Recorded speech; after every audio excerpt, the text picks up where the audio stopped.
사순절 다섯째 주일을 맞습니다.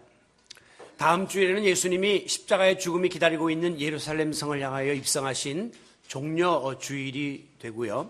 그리고 그 다음 월요일부터는 이제 고난주간을 우리가 맞이하게 됩니다. 이제 사순절은 12일간이 우리에게 남아 있습니다. 그 기간 동안에 주님의 고난과 십자가의 죽으심을 깊이 묵상하면서 여러분 자신을 돌아보는 경건 훈련 그리고 영성 훈련의 기회로 이 시간들을 메꿔 가시기 바랍니다. 우리가 이 사순절을 어떤 기회로 삼을 것인가 한 것을 먼저 서론에서 잠깐 말씀드리고 본론으로 들어가도록 하겠습니다. 사순절은 먼저 자기 성찰의 기회가 되어야 합니다. 자신을 깊이 들여다보는 그런 시간이 되어야 된다는 것이죠. 우리 현대인들은 일상생활이 굉장히 바쁘고 권태롭습니다. 그리고 마치 다람쥐 쳇바퀴 돌듯이 너무 바쁘게 단조롭게 살고 있습니다. 그러다 보면 자칫 우리가 하는 일에 대해서 실증을 느끼게 되고 또 삶에 대해서 무감각해지고 권태로움에 빠지기 쉽죠. 그래서 자기가 하는 모든 그 일과 삶이 맹목적으로 의미도 부여하지 못한 채 그냥 때 되면 그 일을 하고 때 되면 들어오고 그냥 이런 일들을 무의미하게 반복하게 되는 것입니다. 그러므로 우리 인간은 가끔 한 번씩은 좀 삶의 쉼표를 찍고 가만히 자기의 모습을 있는 그대로 냉철하게 돌아보는 소위 자기 성찰의 시간들이 굉장히 중요한 것입니다. 철학자 소크라테스는 검토되지 아니한 삶은 살아갈 가치가 없다고 했습니다. 검증되지 아니하고 돌아보지 아니하고 자기의 삶을 계속해서 성찰하지 않으면 삶의 의미가 가치가 없어진다고 하는 이야기입니다. 특별히 우리 성도들에게는 하나님의 뜻이라고 하는 하나님 말씀이라고 하는 기준이 있습니다. 그 앞에 우리를 비추어 봐야 돼요. 그래서 하나님이 우리에게 명하신 그 먼저 하나님의 나라와 의를 구하라고 하신 이 영적인 삶을 내가 살고 있는가?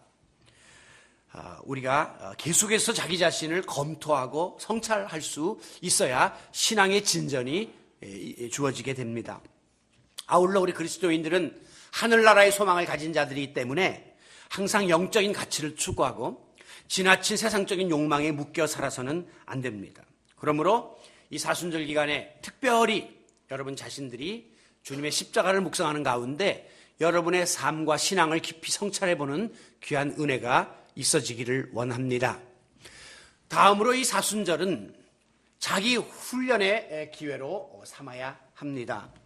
신앙생활은 끊임없는 훈련의 연속이라고 해도 과언이 아닙니다. 특별히 믿음에 관한 한 나는 이만하면 됐어 라고 하는 자만심과 장담은 있을 수가 없습니다.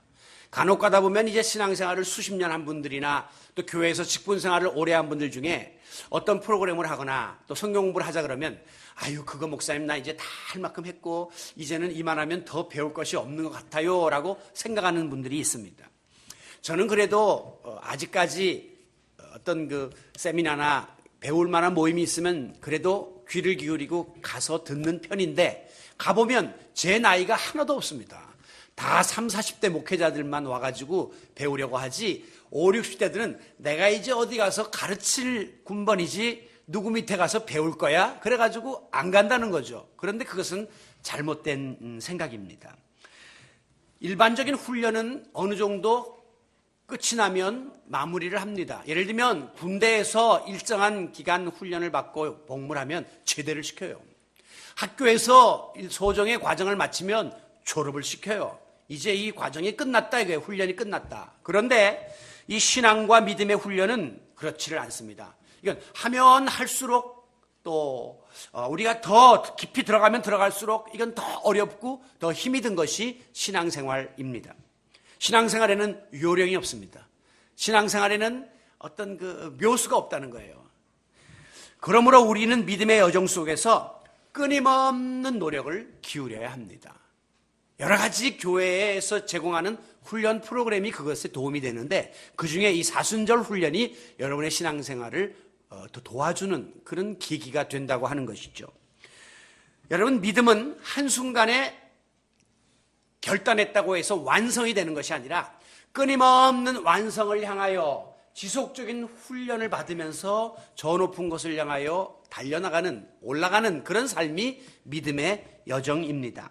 예수님도 스스로 하나님의 아들이지만 끊임없이 자기 자신을 성찰하고 자기 자신과의 싸움을 싸웠고, 그리고 외부의 도전을 맞서면서 훈련을 쉬지 않았습니다. 그리고 예수님이 제자들 3년 동안 데리고 있으면서 너희가 나를 따라오려거든 자기를 부인하고 자기 부정 훈련, 그리고 자기 십자가를 지고 따르라, 이것은 고난의 감당 훈련, 이 두 가지를 시키면서 제자들을 훈련시켰어요. 오늘도 우리가 주님의 제자가 되기 원한다면 말씀이 우리 삶 속에 생활화되고 또 말씀이 우리 삶 속에 열매를 맺도록 부단히 노력해야 합니다. 특별히 이를 위해서 이 사순절 기간 동안에 말씀을 읽고 묵상하는 일, 그리고 기도하며 또 금식하며 또 예배에 참석하기를 힘쓰는 이런 훈련의 기회가 되시기를 바랍니다. 이 사순절 기간은 자기 헌신의 기회가 되어야 합니다. 우리 신앙생활의 궁극적인 목표는 헌신이에요. 다시 말하면 하나님이 내게 주신 사명을 깨닫고 내 모든 것을 주를 위하여 내어놓는 것이 신앙생활의 마지막 목표입니다. 하지만 우리 인간은 늘 연약하고 또 변덕이 많고, 그리고 처음과 나중이 다르고 또 이렇게 여러 가지 겉과 속이 다른 이중성을 갖고 있어요. 그래서 우리가 은혜를 받고는 하나님께 헌신하겠다고 다짐하고 결심해 놓고도 시간이 흐르다 보면 우리 마음속에 변심이 생기고 하나님과의 약속을 깨뜨리는 일들이 많이 벌어집니다. 왜 이렇게 헌신이 어렵습니까? 그것은 우리 마음속에 세상적이고 인간적인 생각이 너무 많기 때문이에요. 그래서 하나님 앞에 온전히 헌신하려고 그러면 자꾸 그런 세상적인 생각들이 발목을 잡고 우리를 끄집어내리기 때문에 우리가 힘든 헌신의 삶을 살게 되는 것입니다. 우리는 그때마다 하나님은 독생자를 아낌없이 우리에게 내어주셨는데, 예수님은 자기 몸을 아낌없이 우리를 위해 희생하셨는데, 우리가 왜 나 자신을 주님께 드리는 일에 이렇게 인색하고 이렇게 주저하는가라고 자기 자신을 계속해서 질책하고 회개하고 더 믿음의 자리에 나가기를 힘써야 할 것입니다. 그렇습니다. 이 사순절 기간 동안에 우리의 육체적인 욕망을 절제하고 또 내가 지니고 있는 것들을 내려놓고 마음을 비우기를 힘쓰는 이런 일을 우리가 함으로써 주님께 더 많이 헌신하고 더 하나님 앞에 뜨겁게 헌신하는 그런 결단의 시간들이 되시기를 바랍니다. 예수님은 공생애를 시작하기 전에 40일 동안 광야에서 훈련의 시간을 갖습니다. 그럼 40일 동안 뭐 하셨나? 예수님이 금식하면서 가장 우리가 정확하게 성경에서 찾아볼 수 있는 게 사탄에게 시험을 받았단 말이죠. 그런데 사탄이 그 세 가지 시험을 40일 동안 했겠습니까? 그 한 번 하고 그냥 물러간 거예요. 사탄아 물러가라. 물러갔단 말이죠.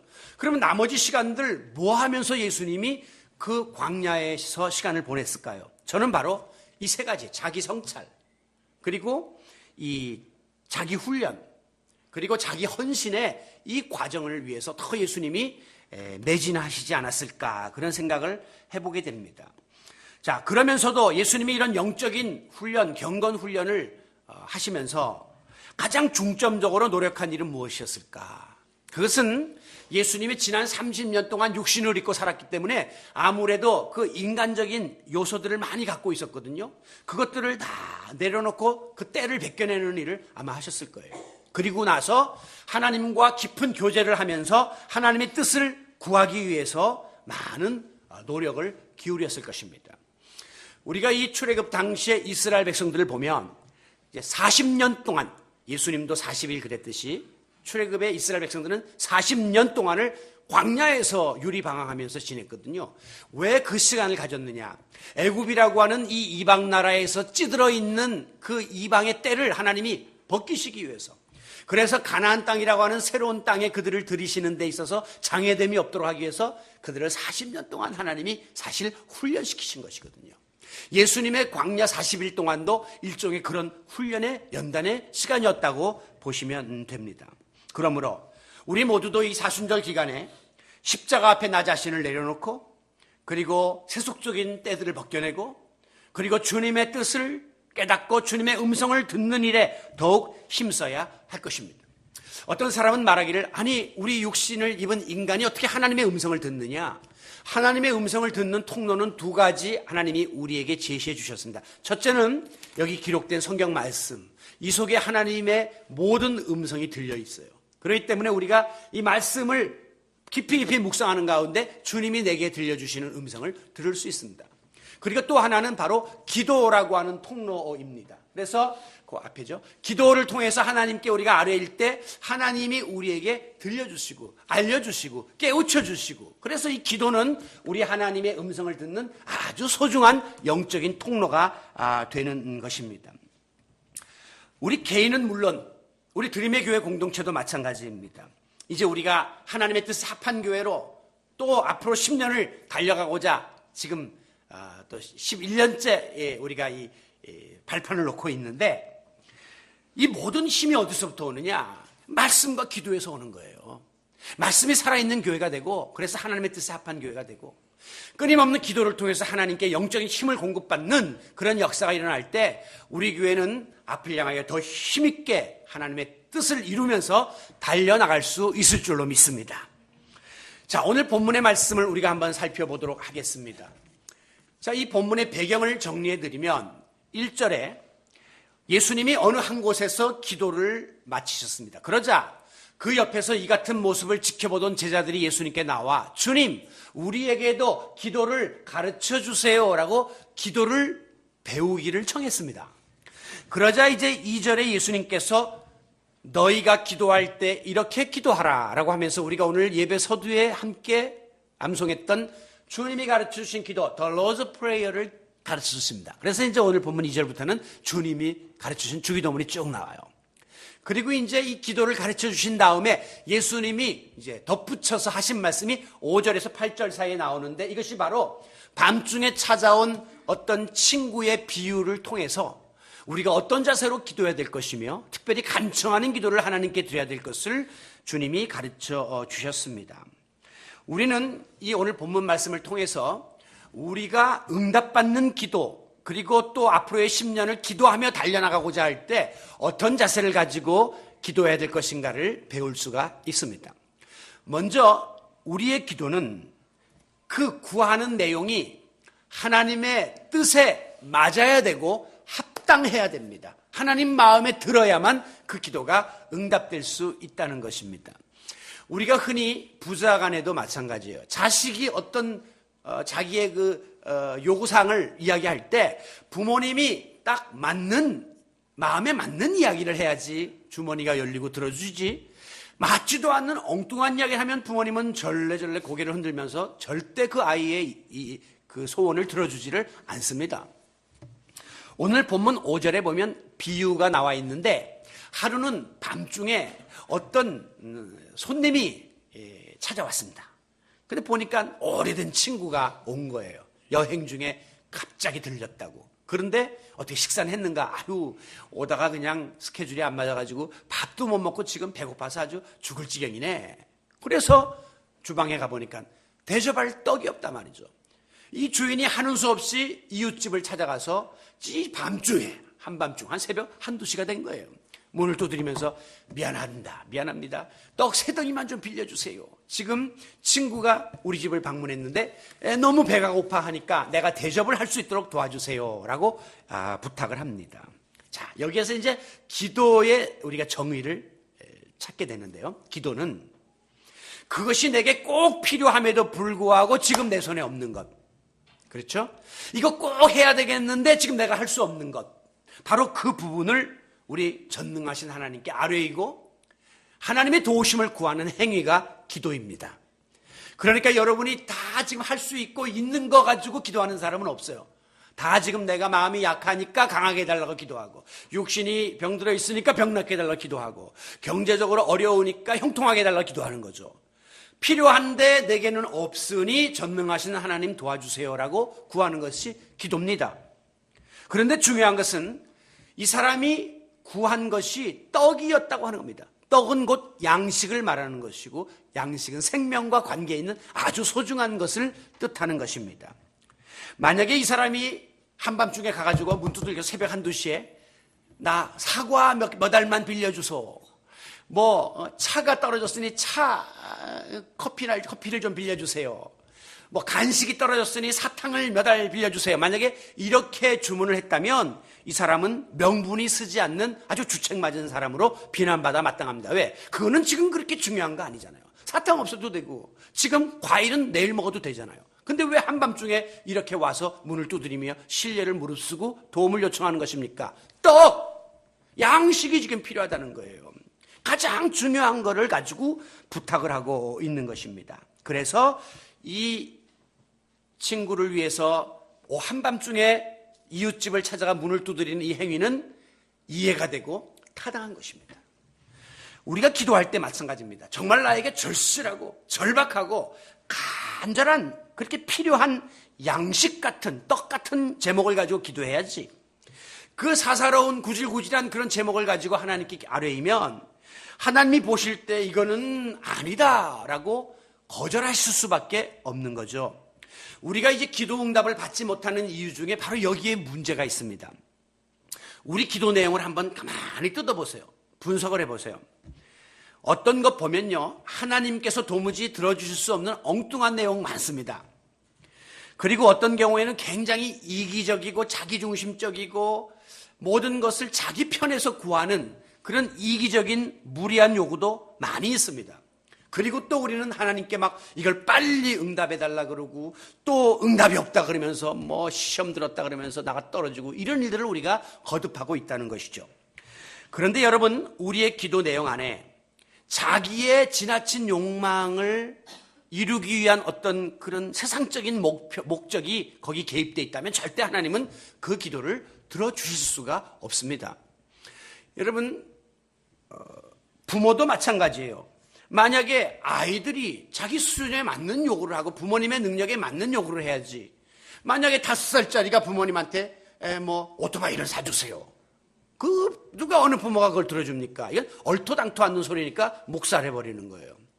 3살짜리 아이가 스마트폰 사주세요. 그거 말도 안 되는 소리니까 그 아이에게는 거기에 맞는 장난감을 사달라 그럴 때 사주는 거지, 스마트폰은 아직 그 아이에게 때가 이르지 않았기 때문에 부모는 단호히 거절하는 겁니다. 우리가 기도의 응답을 받는다는 것은 멋있는 사진을 얻는 것과 같은 거예요. 그 사진을 찍는 분들이 이 꽃을 만약에 찍으려고 할 때 이 초점을 맞추고 조리개를 잘 조려서 그 핀트를 잘 맞춰야 깨끗하고 아름다운 색상의 꽃이 작품으로 나오지. 그럼 대충 이 피사체를 놓고 대강 이렇게 찍어버리면 흐릿한 버릴 수밖에 없는 작품이 나오게 되고 마는 것과 같은 이치입니다. 다시 말하면 하나님의 뜻이 있어요. 하나님의 기준이 있어요. 우리의 기도는 거기에 초점을 맞춰야 돼요. 하나님이 원하시는 그 기준을 충족시켜야 돼요. 그래야지 하나님이 아주 멋진 그런 기도의 응답을 우리들에게 허락해 주신다고 하는 것입니다. 자칫 잘못하면 하나님의 뜻을 어긋나는 내 인간적인 바람, 나의 욕망이 담겨있는 소원, 이런 거를 가지고 하나님께 기도한다고 하는 것은, 이것은 잘못하면 자기 넋두리에 불과하지 진정한 기도일 수가 없는 것입니다. 그러므로 오늘 우리는 이 기도할 때에 이 2가지 위험에서 벗어나야 됩니다. 하나는 자기 욕망의 도구로, 욕심을 이루려고 하는 도구로 기도를 사용한다든가, 내가 어떤 목적을 달성하기 위한 수단으로 기도를 전락시켜서는 안 됩니다. 쉽게 이야기하면 하나님 이 로또 당첨되게 해주세요 하는 자기 욕심의 기도를 드린다면 하나님이 그리고 응답해 주실 리가 없습니다. 또 내 마음에 들지 않는 저 사람 좀 큰 사고가 나든지 망하든지 해게 해주세요, 자기 목적 달성을 위한 수단으로 기도를 요청하면 하나님 절대 그런 기도를 들어주시지 않습니다. 이 목회일을 하다 보면 별일을 다 보는데요. 정말 어떤 분은 기도하면서 저보러, 목사님, 우리 회사와 라이벌 회사가 이 회사입니다. 저 회사가 망하도록 그렇게 기도해달라는 거예요. 난 그렇게 할 수 없습니다. 집사님, 윈윈 하세요.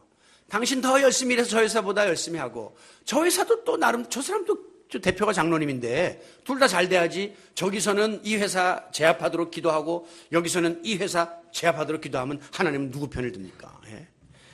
여러분, 우리가 이런 기도를 잘못된 그 자기 어떤 목적 달성의 도구로 활용하는 것은 옳지가 않습니다. 그런데 이제 어려운 점이 뭐냐면 도대체 우리가 어디까지가 하나님의 뜻이고 무엇이 하나님의 뜻에 합당한지, 어디부터가 인간적인 욕망으로 구하는 것인지 그 경계선상이 명확치가 않단 말이죠. 특별히 인간은 자기 합리화의 성향이 있기 때문에 자꾸 자기 생각을 하나님의 생각이라고 끄집어내리려고 하는 그런 본능을 갖고 있거든요.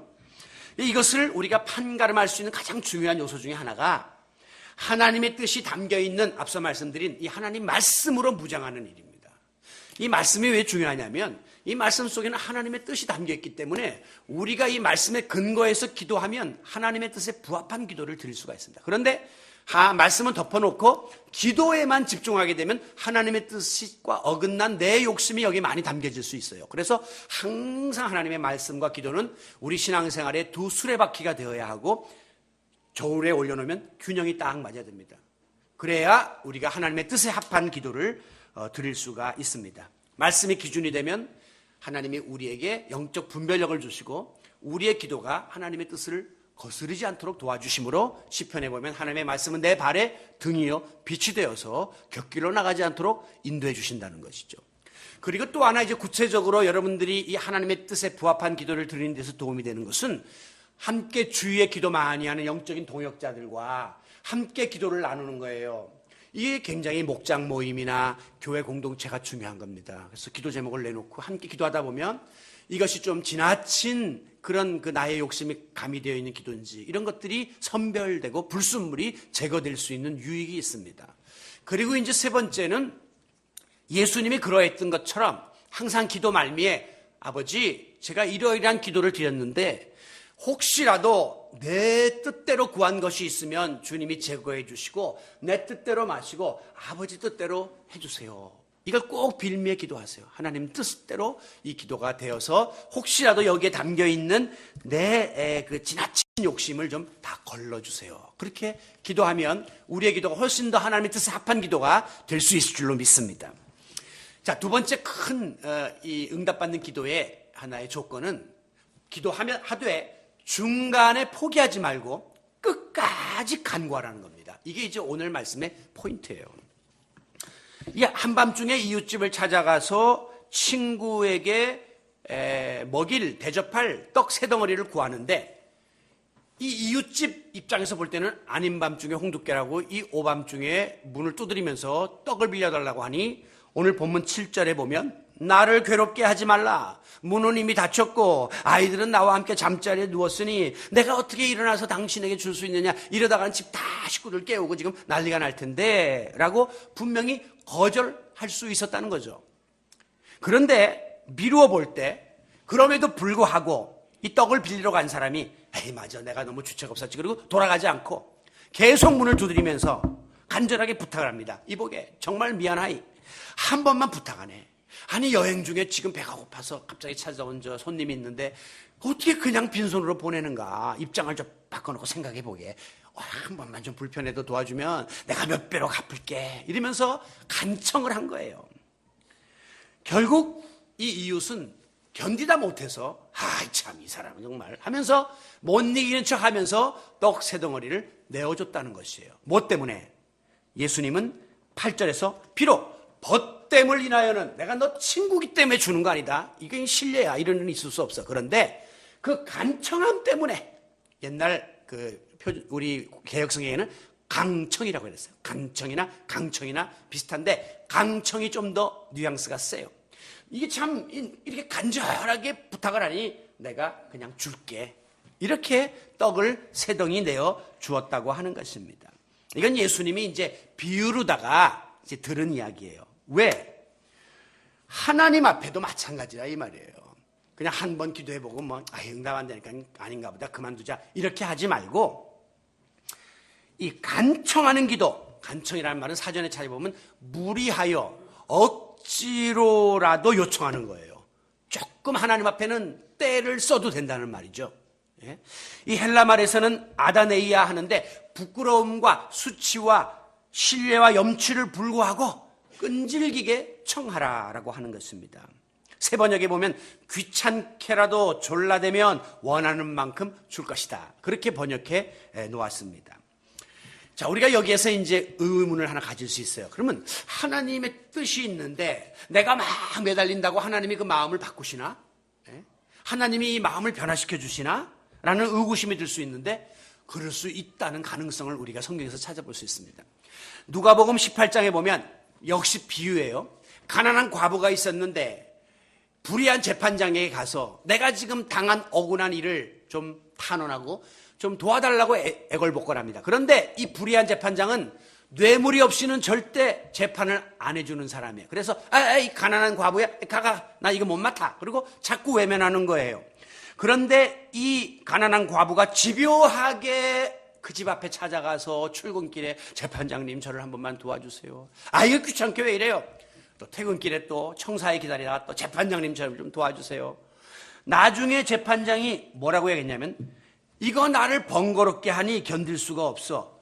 결국 원한을 풀어주리라. 그리고 할 수 없이라도 그 여인의 재판에 손을 들어주었다고 하는 이야기입니다. 그러면서 그 다음에 나오는 7절 말씀이 하물며 사람도 이렇게 매달리면 마음이 움직여서 그 원을 들어주거든. 하물며 하나님께서 밤낮으로 부르짖는 간청하는 자의 원한을 풀어주지 않겠느냐.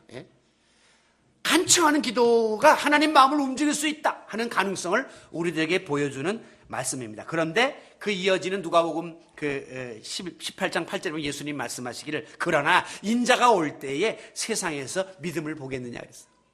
마지막 때에 누가 그렇게까지 매달릴 사람이 있겠느냐. 누군들 하나님의 마음이 움직인다고 생각할 만한 믿음을 가진 사람들이 과연 있겠느냐. 그 말은 그 믿음이 없어서 지금 못하는 것이지 믿음만 있으면 능히 하나님의 마음을 움직이는 일도 일어날 수 있음을 믿으시기를 바랍니다. 여러분, 이 아브라함이 하나님께로부터 소돔 고모라 성을 내가 죄가 관용함으로 불심판을 하겠다라고 하는 말씀을 듣습니다. 그러자 아브라함이 자기 조카 롯이 거기 사는 것을 알고 하나님께 가서 간청을 합니다. 하나님, 그 성에 의인 50명이 있으면 봐주시겠습니까? 하나님이 그래, 50명 있으면 내가 그 성을 멸하지 않겠다. 하나님, 40명이요. 하나님, 30명이요. 하나님한테 흥정을 해요. 나중에 가서 하나님, 마지막 제가 한 번 더 청하는 것을 노여하지 마세요. 10명의 의인이 있으면 그 성을 멸하지 않겠습니까? 하나님이 그래, 내가 10명만 있어도 이 성을 멸하지 않겠다. 원래 하나님의 마음은 성을 멸하는 거였는데 아브라함이 매달리면서 50명, 40명, 30명, 20명 계속 흥정. 하나님이 그래, 깎아 골라 깎아 하나님이 깎아줬다는 거예요. 이 말은 뭐냐 하면 우리가 이 하나님께 간절히 매달리면 하나님이 얼마든지 마음을 움직일 수도 있다는 거예요. 변경시킬 수도 있다는 거예요. 그런데 문제는 말세에 그 같은 믿음을 가진 자들을 보겠느냐. 우리가 한두 번 하다가 안 되면 에이, 끝난가 보다, 이건 아닌가 보다, 그리고 포기하지 말라고 하는 그런 의미가 담겨져 있는 것입니다. 여러분, 기도하되 중간에 낙심치 말고 포기치 말고 끝까지 매달려 기도하면 하나님의 마음이 움직입니다. 하나님은 얼마든지 당신의 뜻을 변경시켜 주실 수 있음을 믿으시기 바랍니다. 말세에 그 믿음을 가진 자는 기도 응답의 역사를 누리게 되는 것입니다. 여러분, 우리가 기도한다고 해서 기도가 즉각 응답되든가요? 아니죠. 그러면 모두 응답되든가요? 또 아닙니다. 엄밀한 의미에서 우리가 기도한 내용 중에 응답받은 것이 받지 못한 것보다 훨씬 적어요. 사실. 그만큼 기도 응답은 우리에게 어렵게 느껴집니다. 하지만 중도에 낙심하거나 포기하지 말고 끈질기게 매달려 기도해야 합니다. 설령 하나님이 응답해 주시지 않는다 할지라도 우리가 해야 될 본분은 끝까지 기도에 무릎을 꿇는 것이에요. 강청하는 기도는 시간이 좀 걸리고 응답이 좀 더디다 할지라도 절대 포기하지 않고 인내하며 구하는 것입니다. 인내가 핵심입니다. 신앙생활에 있어서 인내는 생명과 같은 것이에요. 우리가 기도하는 데 있어서도 인내는 필수고 시험을 이기는 데 있어서도 인내해야 하고요. 종말을 기다리는 신앙도 인내해야 합니다. 여러분, 이 간청하는 기도의 핵심 요소를 세 가지로 요약해보면 첫째는 간절함입니다. 간절함. 여러분, 내가 뭐가 필요할 때 그것을 구하는 태도를 보면 이 사람의 마음속에 얼마나 간절함이 있고 긴박성이 있는가를 알 수 있습니다. 별로 아쉬운 것이 없는 사람은 간절함도 없고 아쉬움도 없습니다. 그런데 정말 필요한 사람은 정말 표정이 다르고 말투가 다르고 간절하게 매달리는 거죠. 여러분, 만약에 119 그 상황실에 급한 일 때문에 비상전화를 걸었는데 거기 들려오는 녹취록을 가끔씩 들어보면 그 누구도 여유롭게 말하는 사람이 없습니다. 119 상황실입니까? 지금 우리 아버님이 90세신데 지금 갑자기 심장이 아파서 누우셨거든요. 엘리베이터가 없는 5층인데 혹시 오실 수 있을런지요? 그런 사람은 하나도 없어요. 여보세요? 119죠? 지금 여기 사람이 넘어졌습니다. 빨리 좀 와주세요. 어디십니까? 지금 가서 생각이 안 나. 가면서 우면동. 막 매달리는 거예요. 우리가 가끔 하나님께 기도하는데 보면은 이게 지금 진짜 절박한 건지, 그죠? 응답을 사모하는 건지, 중언부언했다가 대충 했다가 하다가 안 되면 건성으로 그만두는 그런 기도가 얼마나 많습니까? 그렇게 기도하면서 무슨 너무 응답을 기대합니까? 정말 간절하고 절박함이 우리 기도 속에 묻어 있어요. 꼭 큰 소리 치라는 소리가 아니에요. 그러나 절박함으로 하나님께 간절히 기도하라는 것입니다. 그리고 이 간청하는 기도는 반복되어야 합니다. 어떤 사람은 왜 이렇게 기도를 자꾸 반복하냐고, 한 번 하면 됐지 두 번, 세 번 하나님이 못 알아두실 것도 아닌데, 여러분, 이 반복하는 것은요 굉장히 상대의 마음을 움직이는 힘이 있습니다. 제가 이 교회에 가끔 가다 보면 구제를 요청하는 전화들이 많이 오는데 처음에는 선생님 죄송해요, 너무 이런 게 우리 교회에 많아서 좀 어렵겠네, 미안합니다, 끊어요. 근데 좀 있으면 또 전화 와요. 목사님, 그 어려움은 아는데 저희가 이래서 자꾸 전화하면요 그 반복되는 그 전화에 손듭니다. 그리고 들어줘요. 이것은 곧 강조의 의미가 있습니다. 여러분이 자녀들을 교육할 때 이 강조를 하죠. 야야, 차 조심해, 파란불에 건너야 돼. 모르는 아저씨가 가자할 땐 절대 가면 안 돼. 어제 이야기했어요. 오늘 또 이야기해요. 야야, 차 조심해, 파란불에 건너야 돼. 모르는 아저씨가 가자면 가면 안 돼. 그 다음 내일 또 이야기합니다. 엄마 다 아는데 왜 그래요? 라고 말은 하지만 이미 그 아이의 마음속에는 각인이 됩니다. 절대 파란불에만 건너야지. 절대 모르는 사람은 안 따라가야지. 자꾸 반복함으로 이것이 절실하게 그 마음속에 사무치는 거죠. 우리가 기도할 때 하나님께 반복하고 또 강조합니다. 어떤 사람은 하나님 그거 귀찮아하시지 않겠나? 어떤 분은 통성기도하면 그래요. 하나님이 그 많은 100명이 기도를 하는데 누구 기도인지 어떻게 알아들으시냐고. 그건 걱정도 팔자요. 그건 하나님이니까 그거 알아서 하시는 거예요. 하나님은 만국어로 말을 하든 하나님은 100명이 하든 1000명이 하든 다 들으시는 분이 전능하신 하나님이시지, 우리가 걱정할 문제가 우리는 하면 되는 거예요. 여러분, 왜 우리가 기도합니까? 지금 하나님이 우리 형편 몰라서 기도하는 겁니까? 아니요. 하나님은 지금 우리 머리털도 다 세고 있어요. 하나님은 말 안 해도 훤히 지금 우리 교회 형편을 알아요. 근데 왜 우리가 기도합니까? 그것은 하나님보다 우리가 아쉽기 때문이에요. 여러분, 아쉬운 사람이 매달려야 되는 거예요. 그렇기 때문에 하나님 다 아시지만 우리가 매어달림으로 그분의 마음에 도움의 어떤 충동을 느끼게 우리가 하는 거죠. 그래서 이 기도를 드리는 겁니다. 사람은요 자꾸 달라붙고 강청하면 부담스러워합니다. 그리고 도망다닙니다. 그런데 하나님은요 강청하는 자녀들을 좋아하십니다. 왜? 너희가 나를 의지하는구나, 너희 마음속에 믿음이 있구나, 하나님이 기뻐하세요. 그리고 그 기도에 귀를 기울여 주십니다. 그래서 결국 결론 말씀이 9절에 보면 구하라, ask, 찾으라, seek, 그리고 두드리라, knock. 이게 점진적인 기도의 강도가 높아지는 겁니다. 처음에는 구하는 거는 좀 이렇게 해주세요 하다가 찾는 건 막 그냥 더 적극적으로 나오고, 나중에 두드리는 거는 막 살려달라고 하는 거예요.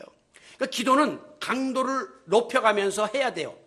반복하고 강조하면서 하나님 외쳐야 한다는 것입니다. 그러면 10절, 구하는 이마다 받을 것이요, 찾는 이는 찾아낼 것이요, 두드리는 이에게는 열릴 것이니라. 하나님이 분명하게 우리에게 약속해 주셨습니다. 힘있게 간절하게 강청하며 하나님께 매달리는 자들의 기도를 들어주신다고 했습니다. 여러분, 개인과 가정과 우리 교회 안에 아직까지 응답되지 아니한 기도의 내용이 있습니까?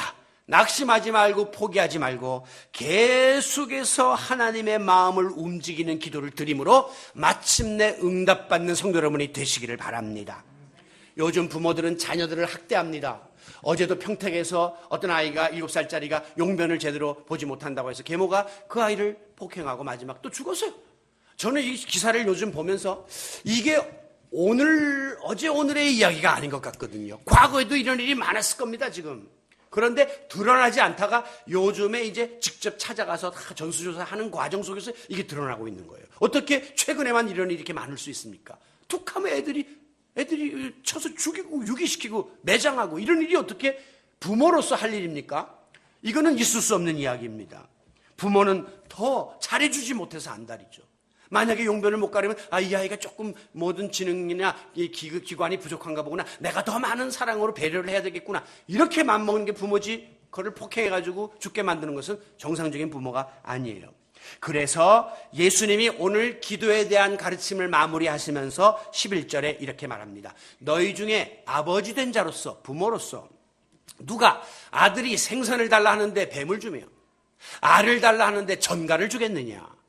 알을 달라 하는데 전갈을 준다는 건 우리나라 사람들보다 팔레스타인 사람들은 이해가 되지만 우리는 잘 이해가 안 되는데 마태복음 7장에 똑같은 말씀이 나오는데 거기에 뭐라 그러냐면 떡 대신에 돌을 주겠느냐 그랬어요. 우리 이해가 금방 되죠. 쉽게 말해서 아이들이 생선 고등어 한 마리 주셨는데 뱀을 주는 사람이 없고 아버지가 나 떡 먹고 싶어요 하는데 돌덩이를 주는 부모가 어디 있냐 이거예요. 하물며 사람도 그런데 하물며 하늘에 계신 우리 하나님 아버지께서 구하는 자에게 성령을 주시지 않겠느냐 그랬어요. 성령 마태복음에서는 좋은 것 주시지 않겠느냐 그랬어요. 그리고 NIV 영어 성경에서는 good gifts 그랬어요. 좋은 선물, 좋은 은사를 주시지 않겠느냐라고 말씀하고 있습니다. 오늘 하늘 아버지는 구하는 자녀들에게 좋은 것을 예비하고 계시는 줄로 믿습니다. 여러분, 좋은 것은요, 시간이 조금 걸려요. 우리가 이렇게 기성복을 사가면 그 자리에서 그냥 입고 오지만 여전히 좀 운다든가 사이즈가 안 맞는 부분이 있어서 불편해요. 그러나 맞춤복은 와서 제단을 하고 그 다음에 또 와서 사진을 찍고 가봉을 하고 또 입어보고 좀 시간이 걸리지만 나중에 옷이 맞춤형으로 나오기 때문에 가장 나에게 적절한 옷이 되는 것입니다. 오늘 여러분 개인에게 우리 교회에 기도 응답이 되지 않는 그런 내용들이 있다 할지라도 하나님이 지금 모든 것을 아시는 하나님이 가장 좋은 거 주시려고 지금 맞춤형 축복을 예비하고 계심을 믿으시기 바랍니다. 우리 교회에 가장 좋은 적절한 축복을 하나님이 주시려고 하고 여러분의 삶 속에 그런 축복을 예비하고 계시는 것이죠. 중요한 것은 하나님이 정하신 때 하나님의 방법으로 분명히 응답할 것을 믿고 중간에 낙심하지 말고 간청하며 하나님께 매달리는 기도의 줄을 놓지 않는 것입니다. 말씀을 정리합니다. 사순절 5째 주일을 맞으면서 우리는 오늘 주님이 가르쳐주신 기도를 통해서 묵상을 해보았습니다. 예수님은 십자가의 죽음이 기다리고 있는 줄을 뻔히 알면서도 예루살렘 성으로 들어가십니다. 그리고 고난의 길을 걸어가십니다. 마지막에 십자가에 달리십니다. 어떻게 그 어려움을 예수님이 인간의 육신을 입은 예수님이 감당할 수 있었을까요? 위로부터 임하시는 하나님의 능력을 기도를 통해서 공급받았기 때문입니다. 기도는 우리에게 이런 힘과 유익을 가져다 줍니다. 우리 모두 이 주님의 기도를 본받아서 우리 개인적으로 당면한 모든 문제들도 기도로 헤쳐나갈 것은 물론이거니와 우리 드림의 교회 공동체 안에서도 재단에 기도의 불이 꺼지지 않도록 여러분들이 계속해서 기도의 불쏘시개가 돼야 돼요. 이 불쏘시개들이 모여야 큰 불이 일어나는 것입니다. 여러분들이 다가오는 10년도 이 드림의 교회의 기도의 불쏘시개 제물되어 힘있게 기도하며 달려나감으로 응답받는 우리 교회 앞날이 되시기를 주님의 이름으로 축원합니다.